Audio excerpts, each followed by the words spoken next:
कल बैठक एनडीए की थी, लेकिन चर्चा में चिराग पासवान थे। मोदी ने अपने हनुमान को लगाया गले। रामविलास के लाल कल कमाल कर गए और पूरे देश भर में फिर से चिराग पासवान चर्चा में आ गए। जी हां, कल 18 तारीख को एनडीए की बैठक थी और इस पूरे बैठक में देश के अलग अलग हिस्से से जो एनडीए के साथ जाने वाली पार्टियां हैं, उनका संयुक्त बैठक था। बड़े बड़े नेता आए थे, बड़े बड़े नामी नेता आए थे। लेकिन इस बीच अगर कोई अकेला व्यक्ति या यूं कहे कि कोई अकेला नेता मोदी के बाद चर्चा में रहा तो वो चिराग पासवान है। हमने इससे पहले भी बताया था कि चिराग पासवान कैसे एनडीए के बैठक से पहले भी पूरे देश भर में चर्चा में बने रहे।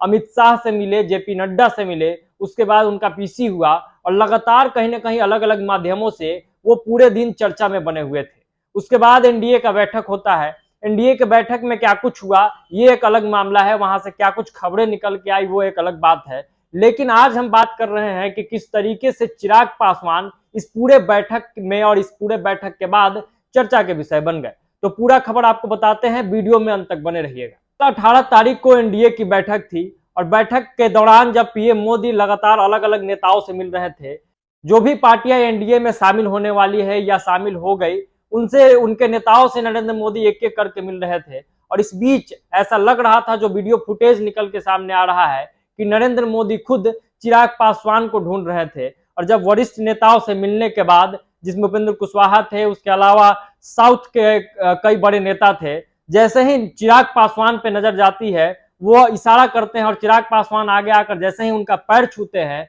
नरेंद्र मोदी बच्चे की तरह उन्हें पुचकारते हुए उठाते हैं और गले लगा लेते हैं। और जैसे ही नरेंद्र मोदी गले लगाते हैं और ये वीडियो फुटेज और ये पूरा फोटो जब सामने आता है, तो पूरे बिहार में ही नहीं, पूरे देश भर में ये जो तस्वीर थी वो चर्चा का विषय बन जाता है कि किस तरीके से बड़े दिनों बाद मोदी अपने हनुमान से मिले हैं और उन्होंने हनुमान को कितना प्यार किया है। लगा कि बड़े दिन बाद बिछड़ा बाप और बेटा मिला हो, और लगा कि बड़े दिनों बाद कहीं ना कहीं एक अच्छी तस्वीर राजनीति से निकल के सामने आई है। और इस तस्वीर का इंतजार सबको था, खासकर चिराग पासवान को जरूर रहा होगा, क्योंकि चिराग पासवान जो लगातार मेहनत कर रहे थे और हमने जैसा कहा कि वो अपने शर्तों पर राजनीति करना जानते हैं, तो वो अपने शर्तों पर राजनीति करते हुए जैसे पुनः मोदी से मिले हो, तो ये तस्वीर अपने आप में राजनीतिक गलियारों में खास थी और राजनीतिक गलियारों में चर्चा का विषय बन गया। एक तरफ उनके चाचा पशुपति पारस ये कह रहे थे कि एनडीए में उनकी हिस्सेदारी है, वो एनडीए में पहले से है, भाजपा के साथ वो मजबूती से खड़े रहे हैं, चिराग पासवान को बहुत तरहीज नहीं दी जाएगी, ऐसा अनुमान लगाया जा रहा था, ऐसा उनके और उनके पार्टी के लोगों के द्वारा माहौल बनाया जा रहा था। लेकिन कल की जो तस्वीर निकल के सामने आई वो अपने आप में बड़ी तस्वीर थी और कहीं ना कहीं ये दिखाता है कि चिराग पासवान को एनडीए में विशेष स्थान मिलने जा रहा है। चिराग पासवान को एनडीए में बहुत अच्छा इज्जत मिलने जा रहा है। और संभवतः जो बार बार बात होती है कि बिहार में चिराग के सहारे ही भाजपा की नैया पार लगाई जाएगी, तो इसको लेकर कहीं ना कहीं चिराग के कद को भाजपा भी बढ़ाने में कहीं से कमी नहीं कर रही है। इससे पहले हमने बताया था पहले के खबरों में कि किस तरीके से जब एनडीए के बैठक से ठीक एक दिन पहले यानी 17 तारीख को जब चिराग पासवान जाते हैं दिल्ली, तो जेपी नड्डा से अच्छी मुलाकात होती है और खुद जेपी नड्डा इन तस्वीरों को अपने तमाम सोशल मीडिया प्लेटफॉर्म्स पर डालते हैं।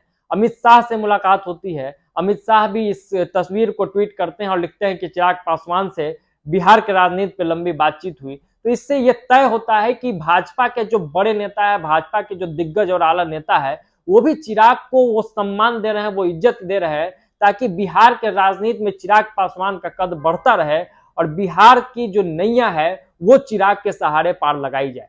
तो लगातार ये तस्वीर चर्चा का विषय बना हुआ है। आप क्या कुछ इस पूरे मुद्दे पर सोचते हैं? कल जो तस्वीर निकल के सामने आई उस पर आपके क्या विचार है? कमेंट बॉक्स में अपनी राय और प्रतिक्रिया जरूर दीजिएगा। अभी के लिए इतना ही, दीजिए इजाजत। अगर आप हमें फेसबुक पेज पर देख रहे हैं तो हमारे पेज को फॉलो कर ले। अगर यूट्यूब चैनल पर देख रहे हैं तो हमारे चैनल को सब्सक्राइब करना ना भूले और इस वीडियो को ज्यादा से ज्यादा लोगों तक शेयर जरूर कीजिएगा। बहुत बहुत धन्यवाद।